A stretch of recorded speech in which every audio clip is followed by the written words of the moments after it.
Good morning all of you.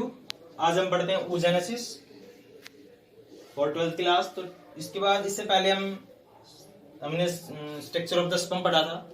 उसके बाद जो नेक्स्ट टॉपिक आता है वो आता है oogenesis। तो oogenesis जो होता है ये आपको पता है कि फॉर्मेशन ऑफ एग या ओवम इन द ओवरी होता है ये प्रोसेस। ओ का मतलब यहाँ पे होता है एग, इसको हम ओवम भी बोल सकते हैं, और जेनेसिस का मतलब होता है फॉर्मेशन या सिंथेसिस।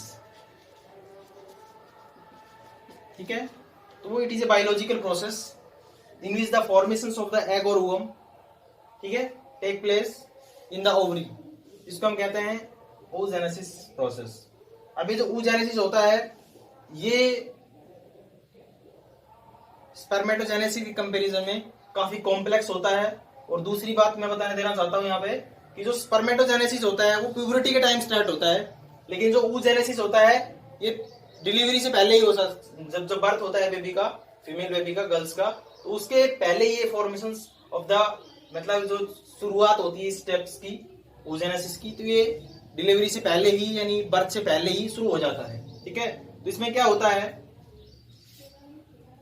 कि जब जो गर्ल्स बेबी होती है वो एम्ब्रियोनिक स्टेज में होती है। एम्ब्रियोनिक स्टेज मतलब जब कंप्लीटली भाई जो डिलीवरी होती है, कंप्लीटली बर्थ होता है, तो उससे पहले के जो गैस्ट्रुएशन जिसको पीरियड बोलते हैं हम, गैस्ट्रुएशन पीरियड वो पीरियड होता है जिसके अंदर जो बेबी होता है वो मदर के वोम्ब में रहता है। ठीक है, तो जो एम्ब्रियोनिक स्टेज जो होती है उसकी, उसमें से जब वो 6 से 7 वीक की होती है, ठीक है, उस ड्यूरेशन ये जो oogenesis होता है ये स्टार्ट हो जाता है। और उसमें क्या होता है 6 से 7 वीक के अंदर जब एम्ब्रियो होती है 6 से 7 वीक की, ठीक है, तो उस ड्यूरेशन क्या होता है कि इसके अंदर जो जर्म सेल्स होती है, जर्म सेल्स किसकी, ओवरी की जर्म सेल्स होती है, वो जर्म सेल्स डिवीजन शुरू कर देती है, अपना माइटोसिस डिवीजन शुरू कर देती है और अपना oogonia बनाती है। ठीक है, माइटोसिस डिवीजन शुरू हुआ कब से, 6 से 7 वीक का जब वो एम्ब्रियो होता है तब। अब ये जो oogonia होता है इसका फॉर्मेशन होता है यहाँ पे।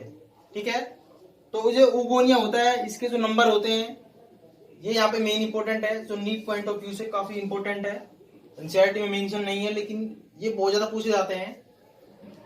तो ये जो oogonia होता है ये जब वो एम्ब्रियो है वो 20 वीक की हो जाती है, तो उस 20 वीक के ड्यूरेशन ये जो oogonia का जो नंबर होता है वो 6 से 7 मिलियंस हो जाता है। ठीक है, यहाँ पे समझो एम्ब्रियो था 6 से 7 वीक का, ठीक है, उसने माइटोसिस किया, डिवीजन किया, और डिवीजन होने के बाद नंबर ऑफ oogonia बनाए उसने। अब वो जो नंबर ऑफ oogonia थे वो 20 वीक्स तक 6 से 7 मिलियंस हो जाते हैं। उसके बाद क्या होता है कि जब बर्थ होता है, जब क्या होता है बर्थ, ठीक है, अभी जब बर्थ होता है तो बर्थ के ड्यूरेशन ये जो 6 से 7 मिलियंस oogonia थे ये सिर्फ 2 millions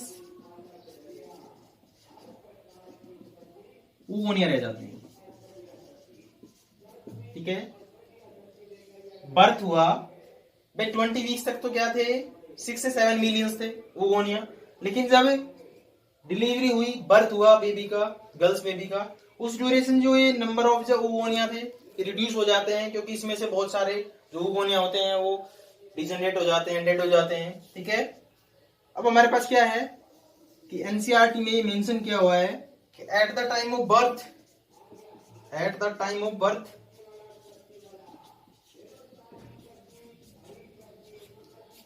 only a couple of millions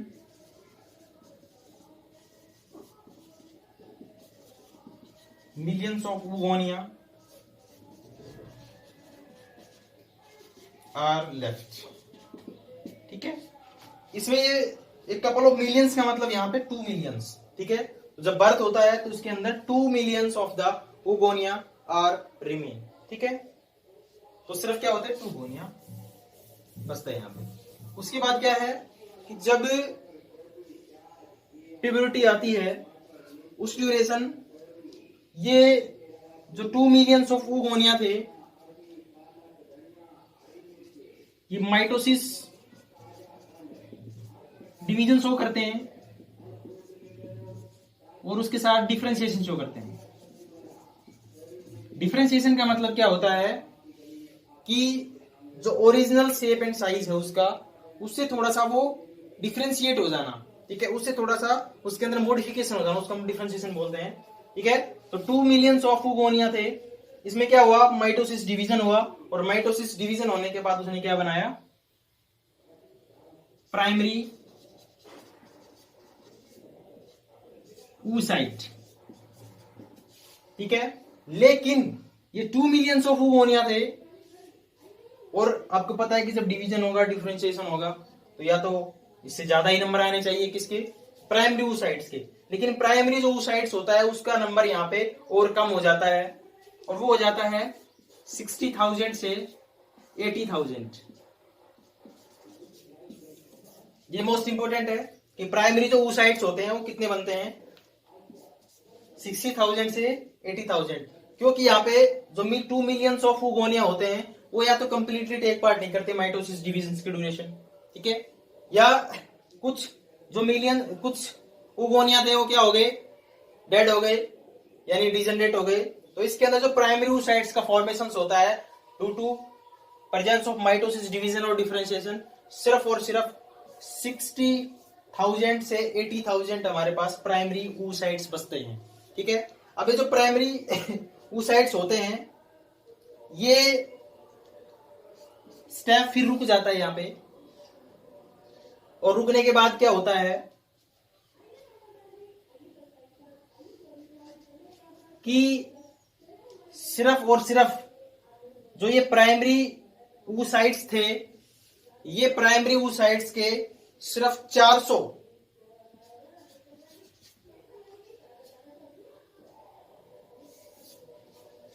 सिर्फ इस टोटल में से सिर्फ 400 जो होते हैं, 400 से 450, ये डिवीजन करते प्राइमरी oocytes और हमारे पास बनाते हैं सेकेंडरी oocyte, और इसके साथ एडिशनल में पोलर बॉडी बनाते हैं, किसकी प्रेजेंस में, मियोसिस फर्स्ट डिवीजन की प्रेजेंस में। अब मियोसिस यहां पे क्या आ रहा था भाई, 2n नंबर आ रहे थे सारे के सारे, ठीक है, ये जो oogonia थे ये भी क्या थे, 2n नंबर थे, और ये क्या हो गए, n नंबर हो गए। अब ये जो सेकेंडरी oocytes के साथ एक अलग से पोलर बॉडी बनती है। अब ये पोलर बॉडी जो होती है इसकी भी मेन इंपॉर्टेंट होती है यहाँ पे। अब ये सेकेंडरी oocyte बन गया यहाँ पे।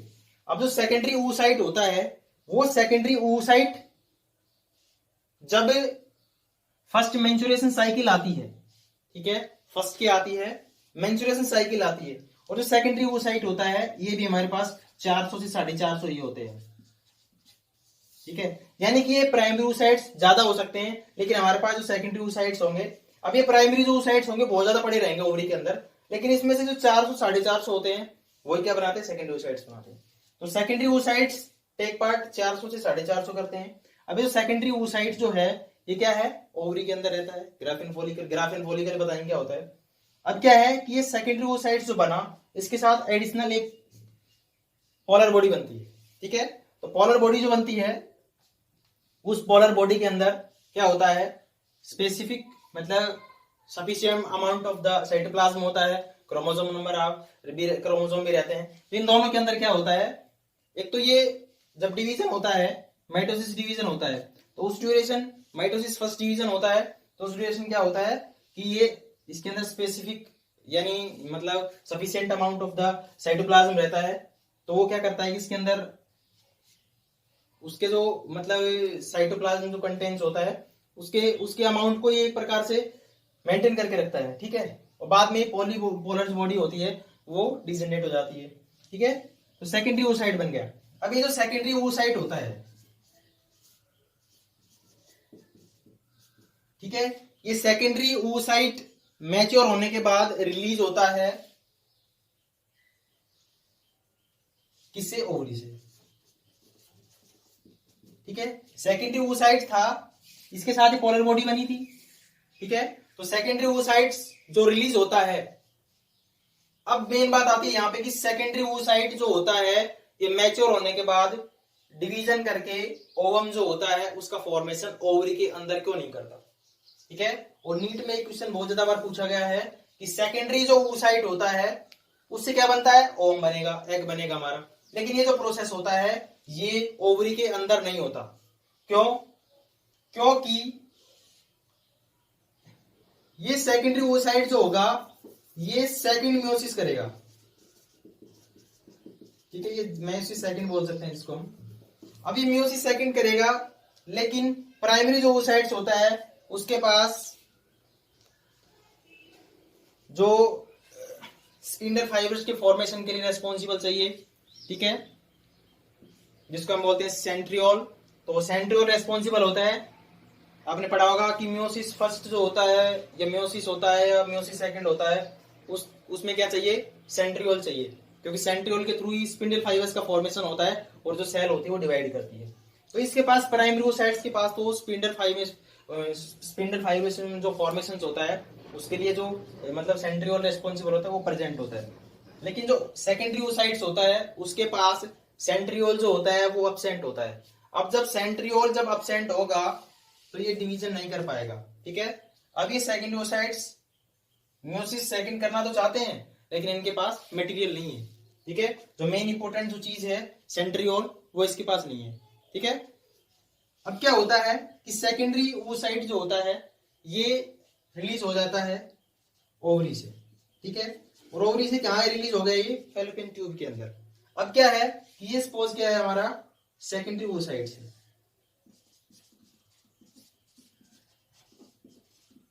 ठीक है, अब जो सेकेंडरी जो oocyte होता है इस सेकेंडरी oocyte फर्टिलाइज करने के लिए कौन जाएगा, स्पर्म जाएगा। ठीक है, अब ये जो स्पर्म जाएगा तो ये स्पर्म इसकी आउटर वॉल जो होगी सेकेंडरी oocyte इसको डिसॉल्व करेगा, एंटर हो जाएगा। अब ये जो हेड रीजन है कहां हो गया, एंटर हो गया इसके अंदर। अब ये क्या होता है कि मैंने स्ट्रक्चर ऑफ स्पर्म के अंदर बताया था कि उसके अंदर दो टाइप के सेंट्रियोल होते हैं। ठीक है, तो फर्स्ट जो सेंट्रियोल जो था वो सेंट्रियोल इसके हेड रीजन के साथ एंटर हो जाता है अंदर। अब क्या हो गया कि ये जो oocytes है सेकेंडरी oocytes इसको कौन क्या दे देगा वो सेंट्रियोल दे देगा। अब सेंट्रियोल जैसे ये देगा इसको तो अभी क्या करेगा, डिवाइड करेगा और किसका फॉर्मेशन करेगा, ओवम का फॉर्मेशन करेगा और ओवम के साथ साथ पोलर बॉडी का फॉर्मेशन करेगा। ठीक है, तो ये प्रोसेस थोड़ा सा कॉम्प्लिकेटेड प्रोसेस है। अब मैं इसको डायग्राम के थ्रू समझाता हूं।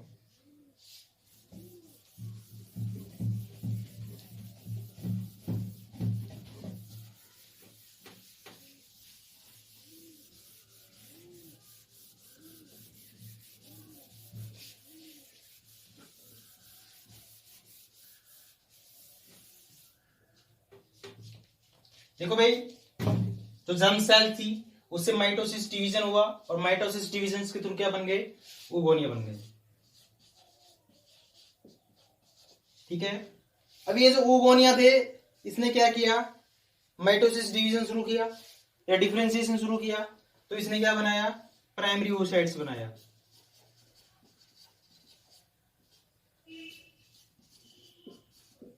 ठीक है, यानी हमारे पास क्या थे, oogonia थे, oogonia के नंबर इंक्रीज हुए। ठीक है, और फिर इसने क्या बनाया, प्राइमरी oocytes बनाए। ठीक है, ड्यू टू माइटोसिस और डिफरेंशिएशन थ्रू।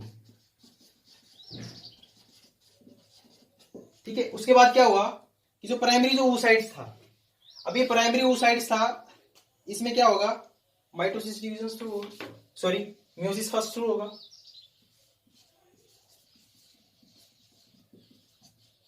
मियोसिस फर्स्ट, अब जब मियोसिस फर्स्ट होगा तो क्या बनाएगा ये, सेकेंडरी oocyte प्लस में पोलर बॉडी। ठीक है, यानी हमारे पास क्या आ गया, सेकेंडरी oocytes आ गया और दूसरी हमारे पास छोटी सी क्या आ गई, पोलर बॉडी आ गई। ये क्या हमारे पास सेकेंडरी oocyte और ये क्या थी, प्राइमरी oocyte। नंबर मैं पहले बता चुका हूं कितने नंबर बनते रहेंगे, कुछ प्राइमरी oocytes डिजनरेट हो जाएंगे, ठीक है। तो क्या होता है कि ये जो सेकेंडरी oocytes होता है, ये सेकेंडरी oocytes जो होता है ये रिलीज हो गया ओवरी से। तो जब ये सेकेंडरी oocytes रिलीज हुआ ओवरी से और गया फैलोपियन ट्यूब में, ठीक है, तो सेकेंडरी oocytes के अंदर एक्चुअली के अंदर जो स्पर्म होता है वो एंटर कर जाता है और अपना सेंट्रियोल जो था वो हेड के साथ चिपका हुआ सेंट्रियोल होता है वो रिलीज कर देता है। अब क्या होता है कि यहाँ पे मियोसिस सेकंड हो जाएगा, ठीक है, क्या हो जाएगा, मियोसिस सेकंड, क्योंकि इसने क्या दे दिया, सेंट्रियोल दे दिया। और जब सेंट्रियोल दिया है इसने, तो इसके बाद ये जो oocytes होता है इसके अंदर सेल डिवीजन हो सकता है, ठीक है। अभी क्या बना देगा, ओवम बनाएगा और उसके साथ साथ पोलर बॉडी बनाएगा, ठीक है। ये पोलर बॉडी बाद में और भी वो कर जाती है डिवाइड, दो पोलर बॉडी बन जाती है, ठीक है। और क्या बनाएगा, ओवम बनाएगा। लेकिन जो सेकेंडरी oocytes था इसने क्या बनाया, ओवम बनाया और पोलर बॉडी बनाया, ठीक है। ये पूरा का पूरा जो स्टेप था ये था oogenesis का। लेकिन ये जो oogenesis होता है जितना आसान तरीके से इस टाइप में दिख रहा है, ये बहुत कॉम्प्लेक्स होता है, बहुत कॉम्प्लिकेटेड होता है, ठीक है। टाइम पीरियड इसमें आपको पता है कि ये जब बेबी 6 से 7 वीक का होता है तभी शुरू हो जाता है, ठीक है, समझ गए। प्यूबर्टी पे जाके फर्स्ट मेंस्ट्रुअल साइकिल पे जाके ये कन्वर्ट होता है सेकेंडरी oocytes के अंदर, तो काफी ज्यादा लॉन्ग टाइम होता है इसके अंदर, ठीक है। अब बात आती है कि एक वर्ड जो परेशान करता है सबको, वो होता है कॉर्पस लूटियम।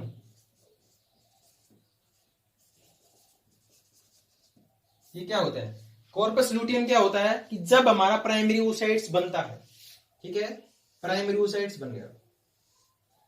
अभी जो प्राइमरी oocytes होता है तो इसके चारों तरफ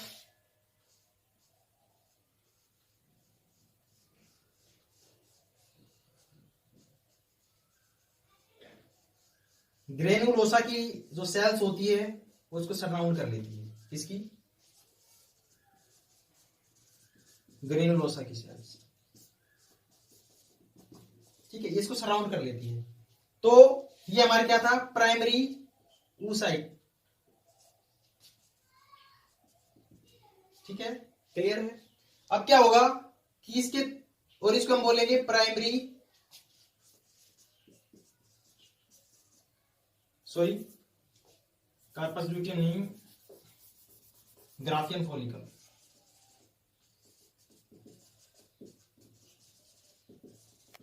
ठीक है। तो ये जो हमारे पास क्या होता है, प्राइमरी oocytes होता है। ये प्राइमरी जो oocytes होता है इसके चारों तरफ ये जो सेल्स होती है किसकी, ग्रेनुलोसा की, वो चारों तरफ सराउंड कर लेती है इसको और उसका फॉर्मेशन कर देती है किसका, प्राइमरी ग्राफियन फॉलिकल का,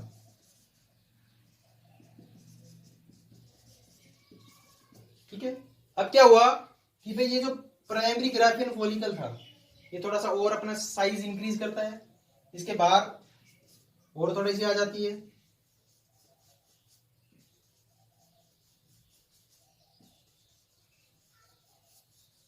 इसको हम क्या बोलते हैं, सेकेंडरी ग्राफियन फॉलिकल, ठीक है। उसके बाद ये हमारा क्या था, प्राइमरी oocytes, और प्राइमरी oocytes के बाद किसका फॉर्मेशन हो गया, सेकेंडरी oocytes का। तो ये क्या है हमारे पास, सेकेंडरी oocytes, ठीक है। और आउटर लेयर में क्या है, ग्रेनुलोसा सेल्स हैं और इसके आउटर में एक लेयर और आ जाती है जिसको हम बोलते हैं थीका, ठीक है। तो ये क्या था, सेकेंडरी ग्राफियन फॉलिकल, और ये हो जाता है टर्सरी ग्राफियन फॉलिकल, ठीक है। इसके बाद मैच्योर ग्राफियन फॉलिकल आ जाता है। तो ग्राफियन जो फॉलिकल्स होता है वो कुछ नहीं होता, वो जो हमारे जो oocytes होते हैं, oocytes के चारों तरफ जो सेल्स होती है ग्रेनुलोसा, वो सेल्स उसको सराउंड कर लेती है, ठीक है। और लास्ट टाइम में जाके वो एक थिकर लेयर बना देती है, एक और नेक्स्ट लेयर का फॉर्मेशन हो जाता है, एक और लेयर आ जाती है और वो सराउंड हो जाती है। तो उससे क्या होता है, ग्राफियन फॉलिकल का फॉर्मेशन होता है। अब क्या है कि मैच्योर जो ग्राफियन फॉलिकल होता है, वो मैच्योर ग्राफियन फॉलिकल अपने अंदर क्या है, सेकेंडरी oocyte रखता है, और वो जब मैच्योर होता है तो वो क्या रिलीज करता है, सेकेंडरी oocytes को ओवरी के बाहर रिलीज कर देता है, जिसको हम बोलते हैं क्या, ओवुलेशन बोलते हैं। और ओवुलेशन जो होता है, ओवुलेशन का मतलब होता है रिलीजमेंट ऑफ ओवा, ठीक है, या ओवम, लेकिन ये मेनली सेकेंडरी oocyte ही होता है, ठीक है, क्योंकि फैलोपियन ट्यूब के अंदर क्या आता है, सेकेंडरी oocytes आता है सबसे पहले। एग का फॉर्मेशन, ओवा का फॉर्मेशन तो बाद में होता है उसके, ठीक है। तो ओवुलेशन का मतलब जो सेकेंडरी oocytes होता है वो जब ओवरी से बाहर निकलता है तो उसको हम बोलते हैं ओवुलेशन। और ये मेंस्ट्रुअल साइकिल जो होती है उसके 14th डे पे होता है ये, ठीक है। तो ये था oogenesis का प्रोसेस। oogenesis जो होता है ये आपने समझ लिया है कि oogonia होता है, उसका माइटोसिस डिविजन के थ्रू प्राइमरी oocytes बनेंगे, फिर ये म्योसिस फर्स्ट के थ्रू सेकेंडरी बनाएगा, फिर म्योसिस सेकंड होगा, वहां पे oogonia या फिर पोलर बॉडी बनेगी, ठीक है। पोलर बॉडी जो होती है वो डिसइंटीग्रेट हो जाती है, और एक जब oogenesis होता है, oogenesis होता है, उसके अंदर 3 पोलर बॉडी का फॉर्मेशन होता है। अब मेन आता है नेक्स्ट इसका हार्मोन कंट्रोल। अभी जो हार्मोन कंट्रोल होता है ये मोस्ट इंपॉर्टेंट है इसके अंदर।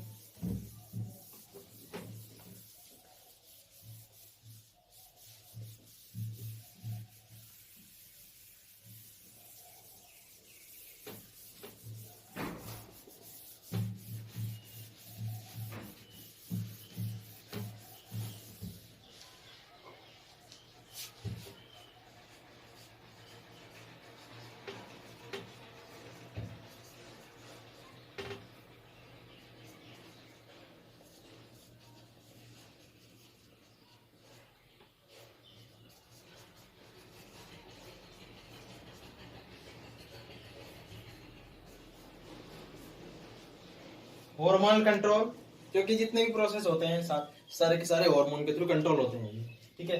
तो मेन स्टेप के अंदर जो हार्मोन होते हैं, काफी सारे हार्मोन्स यूज होते हैं इस oogenesis के ड्यूरेशन भी, तो किसको स्टिमुलेट करते रहते हैं जितने ऑर्गन्स होते हैं। फॉर एग्जांपल जो एंडोमेट्रियम होता है वो भी स्टिमुलेट होता है, जो होती है ओवरी होती है वो भी इसी हार्मोन्स के थ्रू क्या होती है, स्टिमुलेट होती है। तो मेन बात आती है कि जो हाइपोथैलेमस होती है, हाइपोथैलेमस, ये जो हाइपोथैलेमस होती है ये मास्टर ग्लैंड होती है, आपको पता है। और ये जो हाइपोथैलेमस होती है ये स्टिमुलेट करती है एंटीरियर पार्ट ऑफ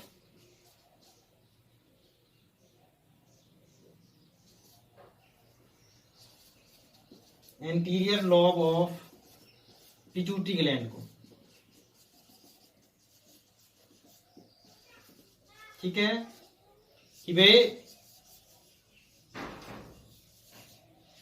हाइपोथैलेमस जो है उसने एक हार्मोन रिलीज किया, कौन सा, GnRH, ठीक है।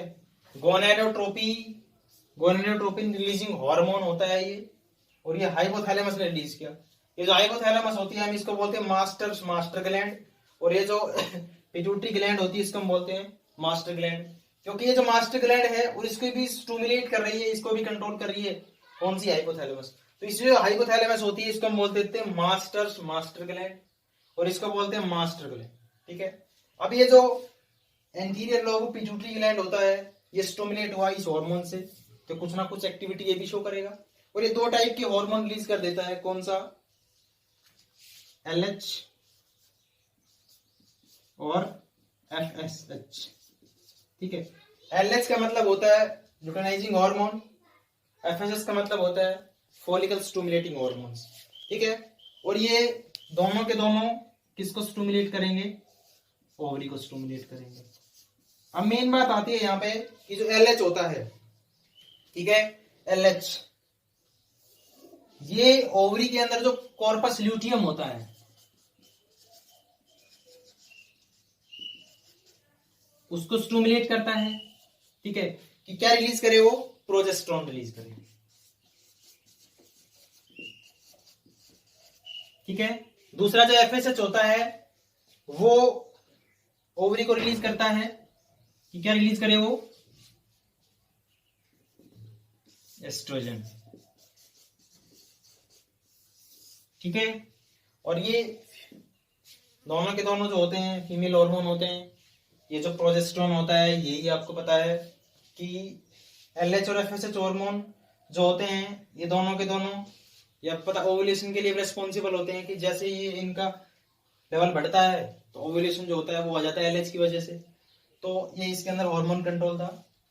इसको देखो, हाइपोथैलेमस थी, उसने क्या रिलीज किया, GnRH gonadotropin releasing hormone release किया, और वो आप किस पे अटैक करेगा जाके, interior lobe of pituitary gland को स्टिमुलेट करेगा।